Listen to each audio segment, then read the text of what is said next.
તો આ તરફ વાત કરીએ વલસાડની, તો વલસાડના ઉમરગામ તાલુકાના નારગોલ ખાતે બે બેંક આવેલી છે, જેમાં ગામની કુલ જનસંખ્યા 10,000થી વધુ છે અને મહત્તમ ખાતા ધારકો સ્ટેટ બેંક ઓફ ઇન્ડિયાના રહ્યા છે। તે સાથે રૂપિયાના ઉપાડમાં ગામમાં માત્ર એક જ એસબીઆઈ એટીએમ રહેતા તેની મૂલ્યતા વધુ રહેતા અને લોકો વધુથી વધુ સ્ટેટ બેંક ઓફ ઇન્ડિયાનું એટીએમનો ઉપયોગ કરી અને રૂપિયાની પૂર્તતા કરતા આવ્યા છે। ત્યારે છેલ્લા 3 મહિનાથી વધુ એસબીઆઈનું આ એટીએમ બંધ હાલતમાં રહેતા લોકોએ હાલાકીનો સામનો કરવો પડી રહ્યો છે। જ્યારે આ એટીએમનો તળગામ, ફણસા, મરોલી, ખતવાલ અને જેવા વિવિધ ગામના લોકો આજે એસબીઆઈ એટીએમનો ઉપયોગ કરતા આવ્યા છે, જેઓની પણ ઉપરોક્ત એટીએમ બંધ હોવાના કારણે 20થી 25 કિલોમીટર દૂર જઈ એટીએમનો ઉપયોગ કરવા મજબૂર બન્યા છે। ત્યારે નારગોલ ગામના શિક્ષિત અને જાગૃત મહિલા સરપંચ સ્વીટીબેન યતિનભાઈ ભંડારીએ પોતાની પ્રજાની સુખાકારી વ્યવસ્થા માટે નારગોલ સ્થિત સ્ટેટ બેંક ઓફ ઇન્ડિયાના મેનેજરને લેખિત રજૂઆત કરી છે અને વહેલી તકે આ ગામમાં એસબીઆઈનું એટીએમ ચાલુ થાય તેના માટે રજૂઆત કરવામાં આવી છે અને એવા પ્રયાસો પણ મહિલા સરપંચ દ્વારા હાથ ધરવામાં આવ્યો છે।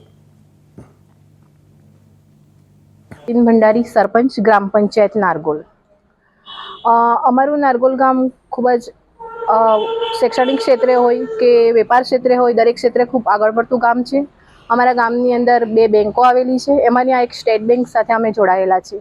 આજથી 10 વર્ષ પહેલાં ગામની અંદર એટીએમ આવ્યું હતું, ત્યારથી લોકો સંપર્કમાં આવ્યા હતા અને અમારા ગામ સિવાય આજુબાજુના લગભગ 8થી 10 ગામ એટીએમ સાથે જોડાયા છે। નાના નાના વર્કર્સ હોય કે મોટાથી મોટા વેપારીઓ આજે એટીએમ સાથે જોડાયા છે। આજે 3 મહિનાથી અમારા એટીએમની હાલત બંધમાં પડી છે અને જેની રજૂઆત અમે ગ્રામ પંચાયત નારગોલ દ્વારા એમને રજૂઆત કરી છે આજે, અને અમારું એટીએમ પુનઃ ચાલુ થાય એવી અમારી માંગ છે। તમારું નામ અને કઈ સમસ્યાઓ લઈને આજે અહીંયા સ્ટેટ બેંક પર હાજર થયા? હું પ્રવીણ મોરાર બારિયા, નારગોલ ગ્રામ પંચાયત વોર્ડ નંબર 9નો સભ્ય છું અને આ જે સ્ટેટ બેંક ઓફ ઇન્ડિયા છે, ત્યાં અમે ઘણા વખતથી રજૂઆત વારગેરે મૌખિક, લેખિત રજૂઆત કરી છે અને એટીએમ બંધ હાલતમાં પડ્યું છે।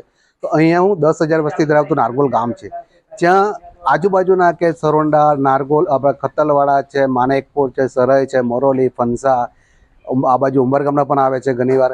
તો આ જે બંધ પડવાથી જે લોકોને જે હાલાકી જે ભોગવી રહ્યા છે અત્યારે, જે આ બહુ વધારે પડતી ભોગવી રહ્યા છે। વારે ઘડી એ લોકોને કહેવા છતાં પણ ઉપર તંત્રને કંઈ ખબર પડતી નથી અને લોકો 20 કે 25 કિલોમીટર સુધી દિવસમાં 2 ચક્કર મારે છે, આવે છે, બંધ છે, પાછા જાય છે, એટલે એ લોકોને વારે ઘડી બહુ તકલીફ પડી રહી છે। એટલે ગામમાં અમે શું કે ઘણીવાર કીધું છે કે આ ચાલુ કરો, તો આ લોકો કે ઉપર જણાવ્યું છે, પણ ઉપર આ લોકો જણાવેલું કંઈ એવું દેખાતું નથી અમને।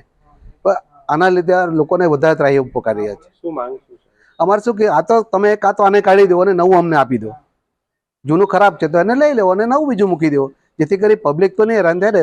કારણ કે સર્વિસ વર્ક શું છે, કંપનીને એ લોકોના એટીએમમાં બધા પૈસા આવતા હોય અને એ લોકો ઉપાડ માટે નારગોલમાં ચાલો આપણે ત્યાંથી લઈ લઈએ, કેશ કોઈ આપતું નથી, એટલા માટે અહીંયા આવી પ્રોબ્લેમ ઘણા ઇસ્યુ થાય છે આ લોકો માટે।